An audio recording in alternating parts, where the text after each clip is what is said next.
Welcome to Real Talk with Donna Valdes, where we dive deep into the stories of resilience, triumph, and hope from some of the most inspiring entrepreneurs, women in business, and leaders from all walks of life. Welcome to this week, Real Talk with Donna Valdes. That's me. And I'm so excited you're on the journey where we are interviewing and talking to amazing people in business, in life, talking about the good, the bad, the ugly, just having that real conversation that honestly, I think a lot of people are just too scared to do because everything is, we talk about it a lot on the podcast, brushing strokes of unicorns and rainbows and, everything is wonderful when it's hard. And it's okay to not be okay, especially when you're trying to run a business and you're trying to get things off the ground. So every week, make sure you hit subscribe, Spotify and YouTube as you continue to hear. And I'm hoping that you're enjoying these amazing guests and these connections today. Look at my smile. It's so genuine because I absolutely love this next guest of ours. I met her over a year ago. Gosh, it's probably been 2 years now. And we hit it off as most of my guests we do, we just hit it off. Really connected with her heart. That's the best way to put it, with her heart. She's someone who I have known personally to just give, give, give, give, give. Unfortunately, she's learned some major lessons. I'm hoping I can pry it out of her today about when people take advantage of that, because I think that's a big issue in business. But then how to rebound and how to follow your dreams. And so I am so excited. You guys are going to in for a treat. Cathy Compton, say hi to everybody. Hi, and man, what a great honor it is, and just fun to be back with you again. It's like there's some people that when you see them, you just light up, and for me, you're one of those people. Oh, thanks. So tell me, how's it been going? It's been a couple years. Last time we met, you were doing a lot of advising, a lot of coaching. And then all of a sudden on Facebook, I'm like, you're married. And I was like, what? I'm like, I always love when love wins. So that made my heart 10 times bigger to see you so happy. And I mean, you've had a crazy 2 years. Yeah, it has been crazy, but it's funny as we age has a way of doing something to people. There's no more waiting. That when you're young, there's the next and the waiting and the opportunity. But as you start to get older, you realize if not now, then when? So, and it's perfect because it ties into what we've created inside of creating the one. And what that is that I went through a life where I created a lot. I've actually been blessed to have been successful in different areas, mostly in the world of sports and performance. But there was the one thing that I didn't think I could have. And if you would have asked me, I would have said, no, no, no, no, I'm happy. Look at my life. I've worked with top level people and Olympic athletes. I'm happy. Like I love what I do and I love my life. But there was that one thing missing, and that was a relationship. So when I finally got serious and created it, because it is a creation, the person that showed up in my life is, I would say, out of the 8 billion people in the world, literally the one for me. And so I want everybody to have access to that, to creating the one leader in them, to creating the one love for them. And yeah, so it has been a crazy, but I tell you, it's almost like you live a whole life to learn what there is to learn. And then when you get it, you hope to God you still have years left to give it away and to make an impact. Oh, oh my gosh. Okay. All right. So this always stumps people. We often teach, give a 30-second elevator pitch on your business, but I'm telling people, I want the elevator pitch on you. If I was a total stranger, how would you describe you to me? Oh, what a brilliant question. I would say I'm your dream weaver. There is, as I've said, there is, if everyone's honest with themselves, there is that one thing, that one area. You can be highly successful in business and yet be alone at night. And, you can have all the money in the world, but your health is going. So that's what I would say is I'm a dream weaver. I can get what's really important to them, what they really, really want, kind of scrape away all the stuff that's not working and that's not them, and then have them create and fulfill on what's really important to them. So someone actually gave me that name. I was talking with a news reporter the other day. Actually, the other day we did a news segment, but a year ago she called me a dream weaver. And so that's kind of stuck. That's amazing. I think you are. I think it's a perfect title for you. Yeah. So let's talk about your philosophy in business. You, as long as I've known you, you've always felt your thoughts are powerful. What you think about comes about. And from what I remember of your coaching, that's what you work on, is how to direct those thought processes, how to create positive thought processes that are going to be beneficial so that you get what you want, whether good or bad. People don't realize how strong those thoughts are. That hasn't changed the last couple of years. Obviously, you actually created your existence right now. Tell me the importance of maintaining that positive mindset, especially in business, because I know it ebbs and flows, ups and downs. And what I remember about you is your authentic way of approaching manifestation, your authentic way of approaching positive thinking, personal development, in a sense that you said, embrace the suck, for instance, embrace the suck and it's okay, but let's move on and go forward. What's your philosophy? If I'm brand new to business and I come to you and I say, hey, Cathy, coach me, tell me, I want to be, a very successful online entrepreneur, where do I begin? How do I start if I have no skills, but I think I know what I want? Oh, that's $1 million question. It's couple of things. I would say, first of all, one has to, and this isn't just in this area, any area of life, but in particular in this area of life, one has to create a vivid vision, what they call a vivid vision. And that is something so clear and so vivid that you live your life inside of that. Well, So let's you're talk about that for a moment, because I think a lot of people struggle with that, right? We're And not. by the way, there's a book out there called Vivid Vision that I highly recommend as well. And this is something I've been doing all through my coaching years and with everyone from Olympic athletes to people who are just stuck. So, but there is a great book out there. I forget the author of the book, but Well, maybe we'll look it up. I'll have the team look it up. So let's talk about vision, because I remember hearing Tiger Woods talking about, he gave an interview when he said, I visualize making the putt, landing the putt. I visualize winning this tournament. And people thought he was, crazy. And, like, what are you talking about? What are you talking about? A vivid vision. And I mean, is it something you have to learn to do, or is it something anyone can do? anyone can do. And we do it, we just do it in a way that we don't know we're doing it. We do it not for good. We do it not as a creation. We do it by default. I'll give you an example. There's a science called positive intelligence, and I'm actually trained and certified in this area. And what that basically says is that our brain has been designed really for two purposes. One is to survive. If you look back and go back far enough, you realize human beings have had to survive real or imagined threats. So that part of the brain, and we could get down to the nitty gritty, but for the sake of time, we won't. That part of the brain is always at play. The terms we call that are the saboteurs. What they will do is they will see a good thing and they'll say, whoa, whoa, whoa, whoa, hold on though, could be dangerous.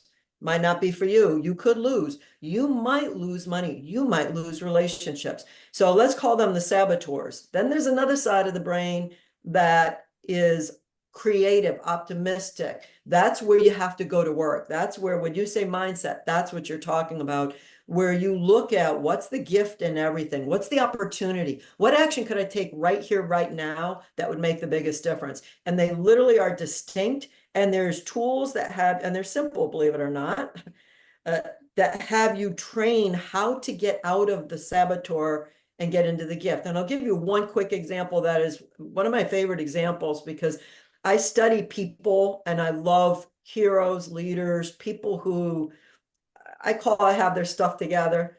And Christopher Reeves was, for those of you that are either too old or never watched it, he was a Superman. So he played the role Superman in the movies. One of the best good looking guys, talented. And he, at prime of his life, fell off a horse while riding it and was paralyzed from the neck down. So he went from being Superman to being in a wheelchair and having someone have to feed him, wipe him, dress him. When he died, the book that he had written came out, and he said the best years of his life The most productive, most impactful, most powerful, happiest years of his life were in the wheelchair. That's what I'm talking about. He had the ability to look at the gift that was and tap into that gift where he was empowered, he was lit up, he was whole, perfect, complete, exactly how he was. That's what an entrepreneur needs, is they need to be able to get themselves out of the saboteur, the victim, the pleaser, the 9 of them. There's 9. And actually, I could give you that assessment if any of your listeners are interested in doing it. It's a quick, easy assessment. I could give you the link to that. So get out of that, get into the creative. And then the second thing would be to create a powerful team around you. It does take a village. You are only as good as the noise between your ears and your level of procrastination and whatever you do, your thing. You have to have a team of people like you. I was once on your team, and let me tell you, it's what had me thrive in those situations and really be empowered. So create a powerful team of like-minded people that want to go. They don't need to know how, they just need to know why and what. What are they going for? And then get the tools that you need to get the saboteurs under control so you can live in the creative state where things happen. It's got to be tough as a leader. I know firsthand, and I'm sure you do. Not only do I have to deal with my saboteurs, all 9 of them, I think they're schizophrenic because they sometimes feel like 19 going off, But then when you do get the team, they all have saboteurs too. They do. And so 9 multiplied by how many team members? So you gotta, I'm a big proponent. You gotta know the skills. You have to have the tools, not only for you, but in its belief, right? Building belief in your team and keeping their belief high. Because once it cracks, it's like, there it goes. It's the domino effect. It's so hard. Um, and I've experienced it when that I like putting in a like an avatar to the emotion, like a saboteur. I could see this dark cape and holding a spear, or a knife, and he's in there digging in your brain, and then the tools you teach are how to shut them up, crush them, destroy them, right? I mean, I'm assuming that's what your main teaching is how to block those saboteurs from effectively stopping you from what you really need to do. What if someone fakes it? What if they have the saboteurs going and yet they have all of the stuff? Superman had what seemed super successful. Is that short-lived, or is that, is there like, Well, welcome how to the does that, world. when the world comes down and shit hits the fan, and and you're like, those people that they fall from grace, and I never would have known. Is that because they had the saboteurs, they never dealt with them? Possibly, but welcome to the world of performance. See, there's a misunderstanding that really successful people, leaders, Olympic athletes, Simone Biles is a good example of that. They somehow have this ability to block out all of the noise, all of the saboteurs, and they just live in the world of what's possible. They don't. And as a very high level performer, as an athlete, but more as a coach, the fact that I'm in 2 halls of fame, I can speak to this very, very clearly, is that it's going on all the time in every human being. There is no, they have it, they don't, or they're so highly trained. It's the length of time you honor it. It's the length of time you allow your saboteur to control, to manipulate, to be disempowered. So it's the ability to stop, interrupt it, and then create. And that's what every great Olympic athlete and that's what every great leader can actually do. That and communication, because at the end of the day, when we're all human. We all have those experiences. We all have those failures. We all have those thoughts. And when you can communicate and really listen to the person across from you and stand for them, empower them, I call it recreating them, meaning getting their communication exactly how it is, not fixing it, coaching it, or making it wrong or redirecting it, but getting it dissipates. There's a whole science around that too that I'm highly trained in. When you can get communication, and that's one thing, Donna, that you excelled at. That's I would assert, one of the many reasons you were successful and are successful is you have the ability to listen and get communication. It's like there's a discipline there that we don't talk about. There's a There is. discipline of obedience to follow, because we all have pity parties. We all sit there and go, oh, this it didn't work out. Why me? I'm not worthy. And all of that negativity can seep in so quickly. And it's funny, if you go through these podcasts, and I've interviewed some great people, they all have two things in common. They all talk about the amount of time to focus on those negative thoughts is shortened the more successful you are. Like they don't ignore, they acknowledge it and then they, okay, move on. Where in the beginning, you might harvest in it, you might relish in it, you might actually flourish from it, and the more successful you are, and I've met some really super, multiple like uber successful people. They're like, we still have self-doubt. We still can have bad days, but it's honor it, move it, acknowledge, move on. And that's a skill set. That's a skill set. The second quality that I've noticed, and I guarantee this is a part of your daily ritual. I guarantee, because I know you. Practice of gratitude. The practice of every single interview I've talked about or had guests on, they've all said their success is directly related to the gratitude they have for even the smallest things, and that the length of practicing gratitude, and for some people it's all day, some people, like I even said, oh, I do it at night, I write my gratitude at night, and in the morning they're like, well, when you learn to have it during the day, naturally you'll be more successful. And I was like, there's a theme. I mean, I should write a book or do something, a theme, like, the highly effect. It's almost like I'm reliving Stephen Covey's, 7 successful habits, because they really are a consistent theme with everyone. Tell me about how gratitude is played in your life. I'm really curious on this one.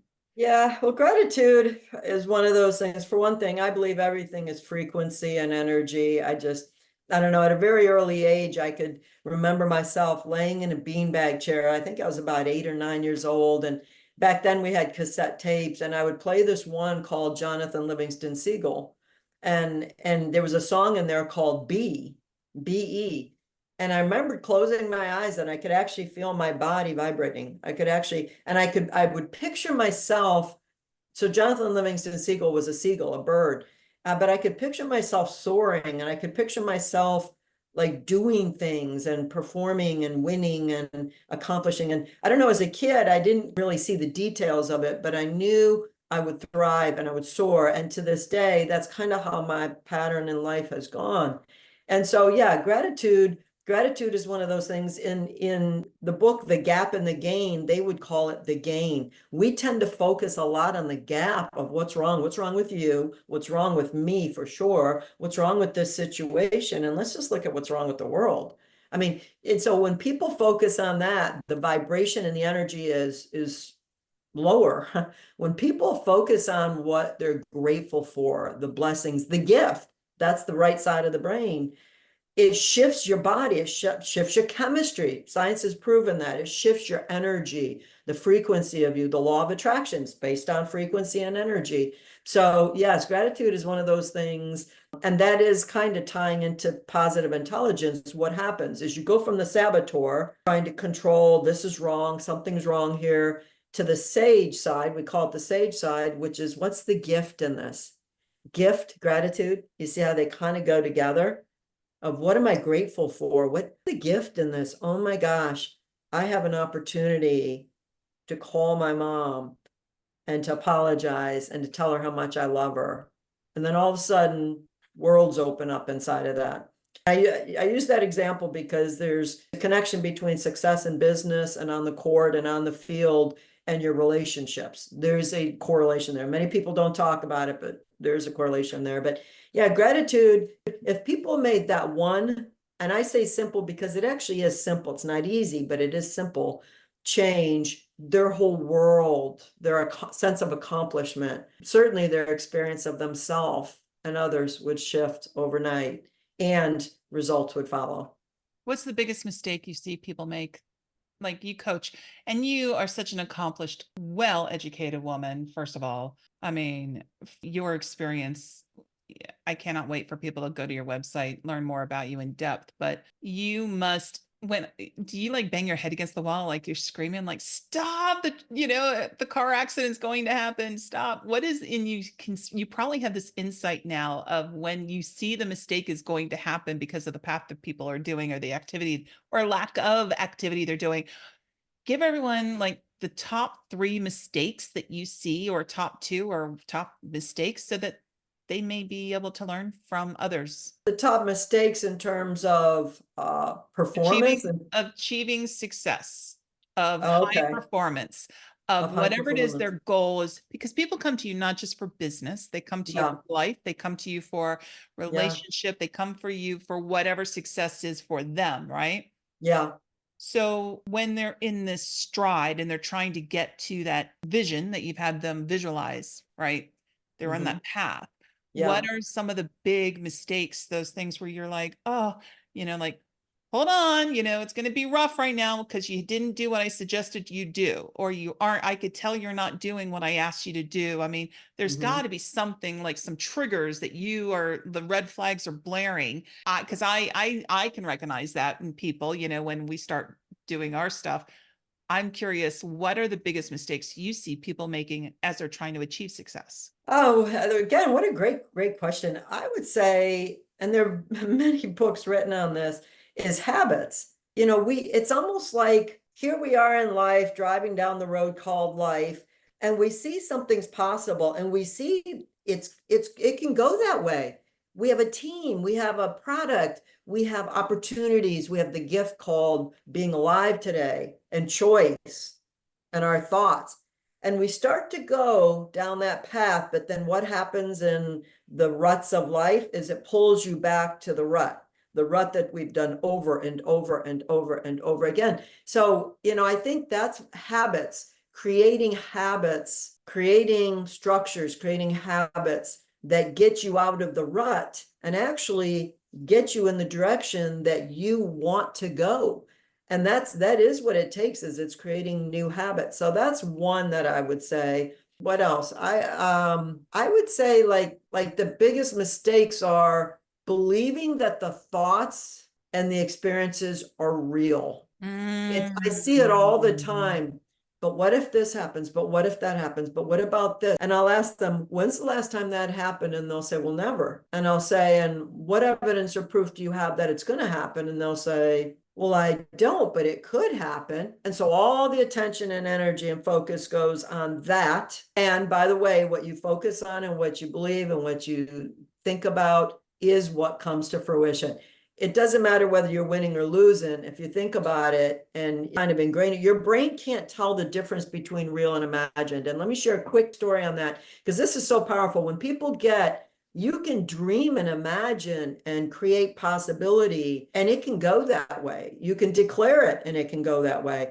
I was in grad school at the University of Iowa many, many years ago, and I was teaching a relaxation course. And we were all laying on the mats on the floor, and I was walking them through this deep breathing exercise. And at one point I said, and picture yourself in a field of daisies, and you're looking up at the sky, and the daisies are all around you, and the wind is gently blowing. And all of a sudden, I heard a woman start to gasp for air, and she actually had an allergic reaction right there in my class. Come to find out, she was allergic to daisies. So Wow. the brain cannot tell the difference between real or imagined. And so the biggest mistake people make is not using this tool, not using the brain is a machine too, not using it, interrupting it, having little techniques like PQ where you can interrupt that thought pattern of getting ready to sabotage all the good things you wanted and worked for,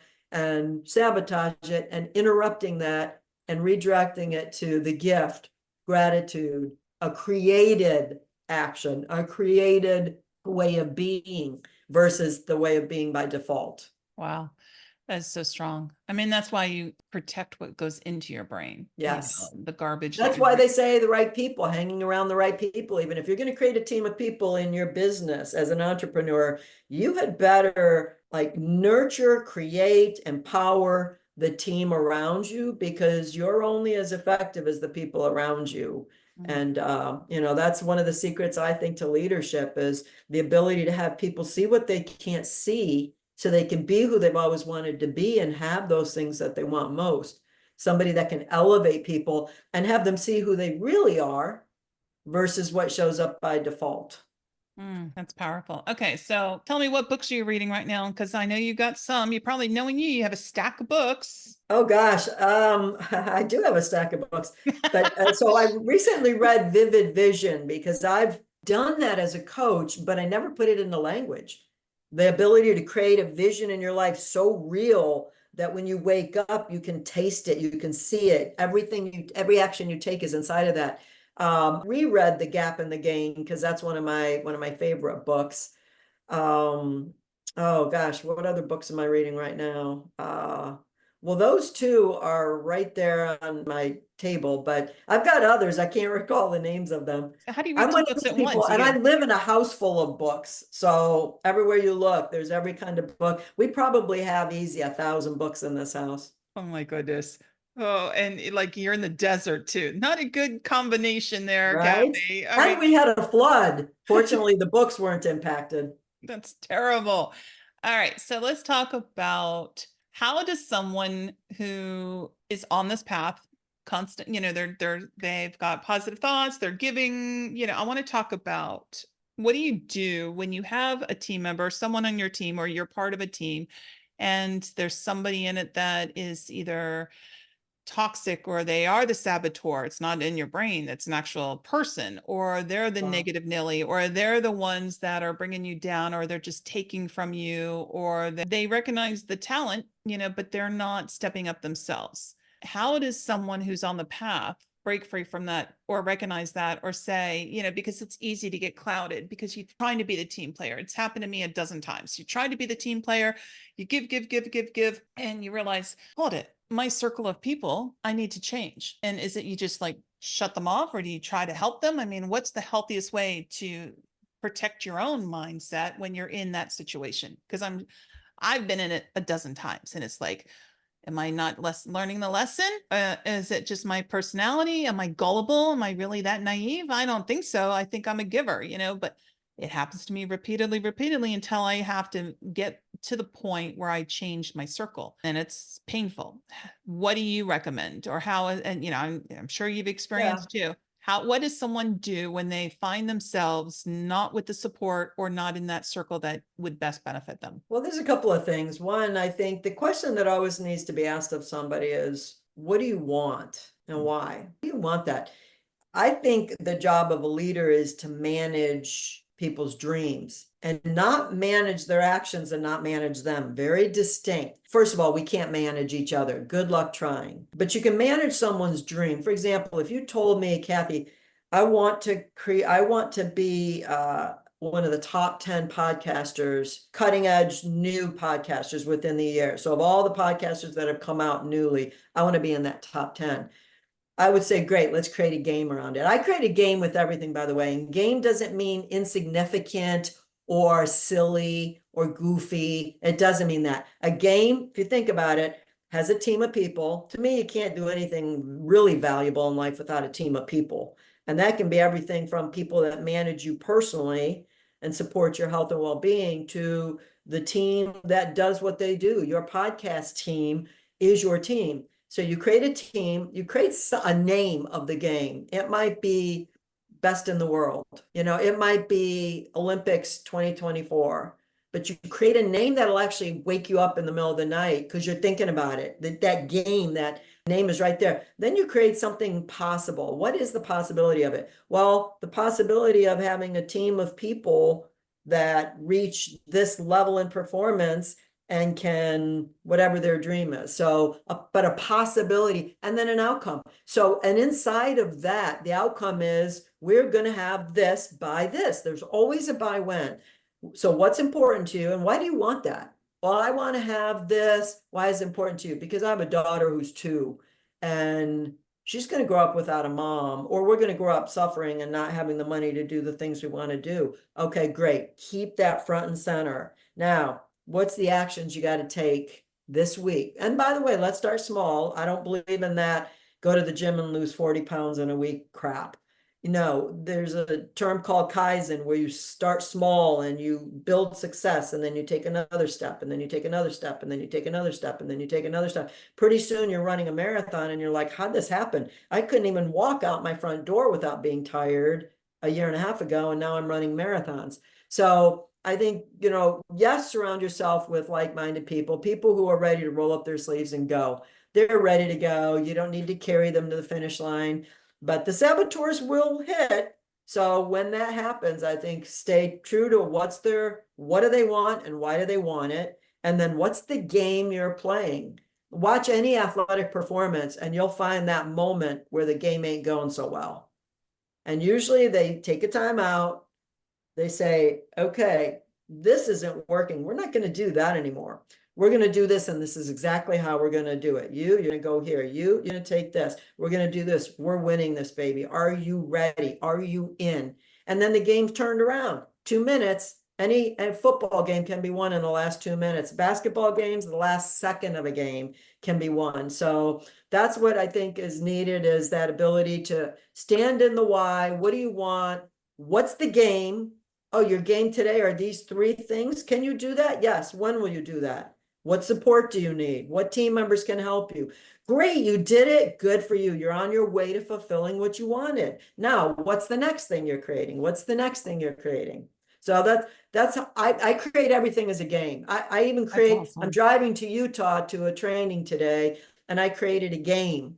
I know when I'm leaving. I know what I'm bringing. I know who's going to be there. I even know the presentation I'm going to give. Everything is a game. And if you, by the way, a game, you think of a game like when we were kids, kickball, the ball goes in the drain. Okay, how are we going to get it out? Donna, are we putting you down in the drain? No. Cathy, you? Okay. Let's just get a can on a long string and put the can down there. No, that didn't work. You know, let's get a big stick. Like, we were so resilient when we were young because it is just a game. Now all of a sudden we get really significant as adults, and it's like, oh my gosh, so didn't buy my product. I guess I'm just going to go sit on the couch and veg out on Suits and eat all night long or drink all night long. You know, no, it's a game. What's next? You need the playbook, You right? need the Yeah, playbook. you got to have the playbook. So that's where you come in. You help create the playbook. That I like that. You help create the playbook so that, oh, this isn't working. Okay, we're doing this play. Yep.